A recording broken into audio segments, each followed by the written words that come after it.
അസാധ്യമായത് ജീവിതത്തിൽ സംഭവിക്കണമെന്ന് നിങ്ങൾ ആഗ്രഹിക്കുന്നുണ്ടോ? എൻ്റെ ജീവിതം മനോഹരമായി മാറണമെന്ന്? എന്നാൽ അതിരാവിലെ എഴുന്നേറ്റ് പ്രാർത്ഥിക്കണം.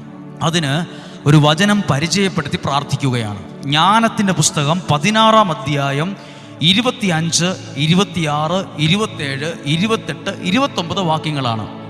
ഈ വചനം വായിക്കുമ്പോൾ നമ്മളൊരു പ്രധാനപ്പെട്ട കാര്യമാണ് പറയാൻ ഉദ്ദേശിക്കുന്നത്. അതുകൊണ്ടാണ് അല്പം ആമുഖം കൂടിപ്പോയത്. 25-ാമത്തെ വാക്യം: കർത്താവേ, അങ്ങയെ ആശ്രയിക്കുന്നവരെ പോറ്റുന്നത് വിവിധ ധാന്യങ്ങളല്ല, അങ്ങയുടെ വചനമാണെന്ന് അങ്ങയുടെ വത്സല മക്കൾ ഗ്രഹിക്കാൻ വേണ്ടി. ഒന്നും കൂടെ കേട്ടെ. കർത്താവേ, അങ്ങയെ ആശ്രയിക്കുന്നവരെ പോറ്റുന്നത് വിവിധ ധാന്യവിളകളല്ല, പിന്നെയോ അങ്ങയുടെ വചനങ്ങളാണെന്ന് അങ്ങയുടെ വത്സല മക്കൾ ഗ്രഹിക്കാൻ